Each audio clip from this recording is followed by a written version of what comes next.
Dr. Manhattan is a character commonly associated with immense power, but he rarely uses it for combat in his source material. I would even go so far as to say he forgets. In this video, I will be discussing Dr. Manhattan, who he is, and instances of him not only from a power perspective, but also him as a character.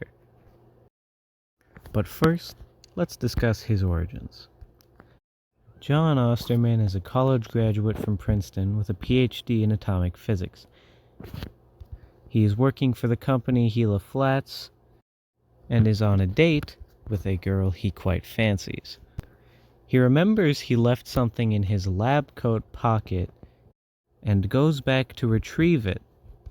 While there, searching through his pockets, he gets trapped in the reactor.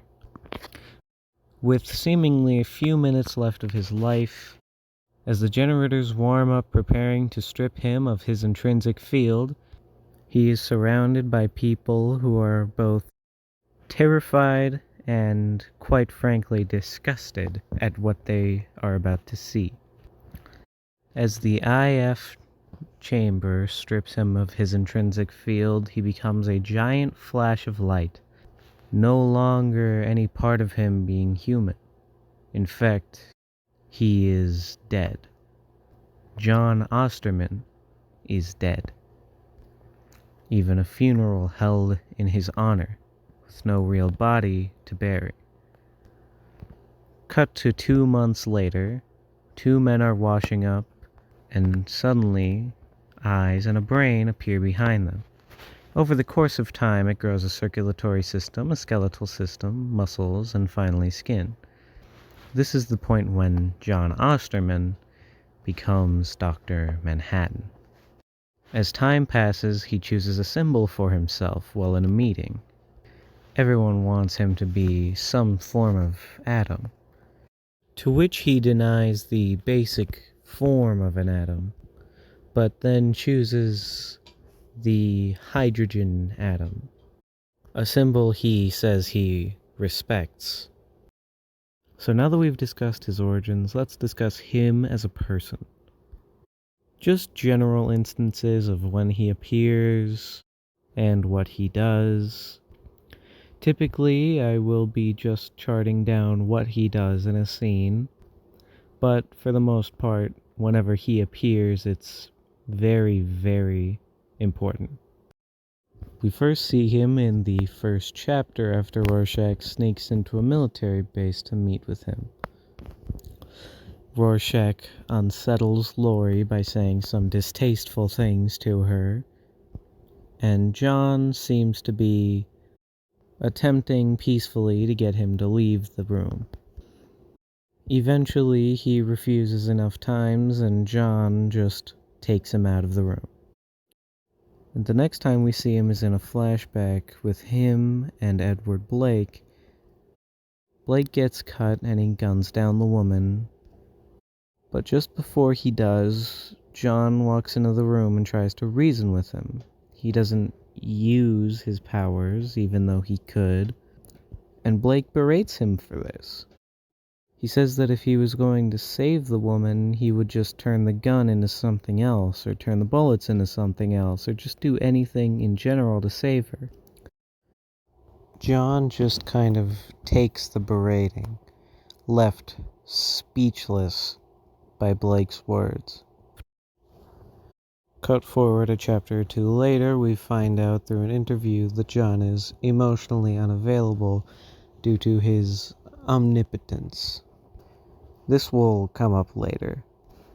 At a conference in the very same chapter, John is bothered with a man pressing him with questions about people he met and them getting cancer.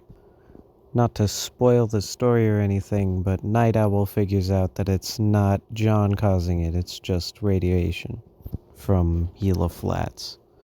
But this bothers John enough to make him angry and teleport everyone out into the parking lot, showing off that John doesn't just kill when he's angry, he at least is rational about it. He then goes home and realizes he doesn't want to be on Earth, so he teleports to Mars to reminisce on his past life. This is where we learn of his past at Gila Flats and being a watchmaker. He knows everything relating to him, his past, his present, and his future. He knows everything about it. There are only certain times when it gets fuzzy because he doesn't get exactly what it is in the future. A few paragraphs later, he states he doesn't care about the morality of killing.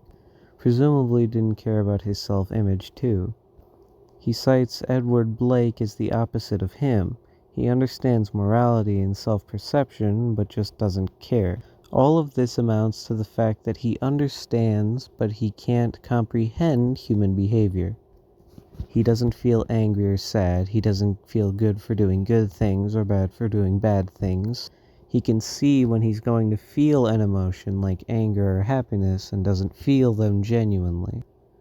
He only sees that he will feel them. He feels them for a brief moment and he can go back to relive the emotion, but he can never truly feel the emotion. He's always living these emotions. He is constantly living every portion of his life all at once.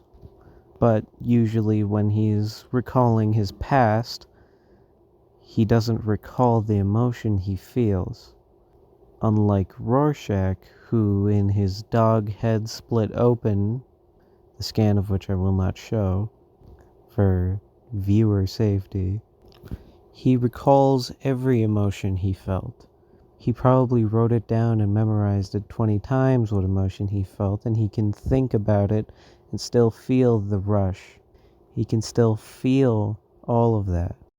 Cut forward a few chapters down the line and we see him teleporting Lori to Mars, forgetting that humans are mortal. He lets slip that Lori needs to breathe, putting a force field around her after she nearly chokes out and dies. He has to debate Lori on humans and whether they're worth saving. He feels Earth isn't worth saving because Lori left him, her being his only link to the planet. He rationalizes his not saving humanity by saying humanity is needlessly suffering, thinking it's highly overrated to be a living organism. When John calls forward to what he may be doing in the future, he only sees him killing someone in the snow, making Lori worried because he can also see streets lined with corpses and mass warhead detonation. He's also constantly getting sidetracked, seeing the chasms of Mars and asking Lori if the human heart knows chasms that deep. John doesn't comprehend what Lori means when she says that, yes, the human heart does know chasms that deep. That John has seen her heart experience chasms as deep. He doesn't understand what it's like to be a human, what it's like to be depressed. Lori eventually gets extremely angry at John, saying that she could tell him every story about how humans feel sad, about depression, and all he can say to her response about how physics doesn't allow miracles is actually thermodynamic miracles. Eventually, he says to Lori that he doesn't see her view, but she refuses to even consider his.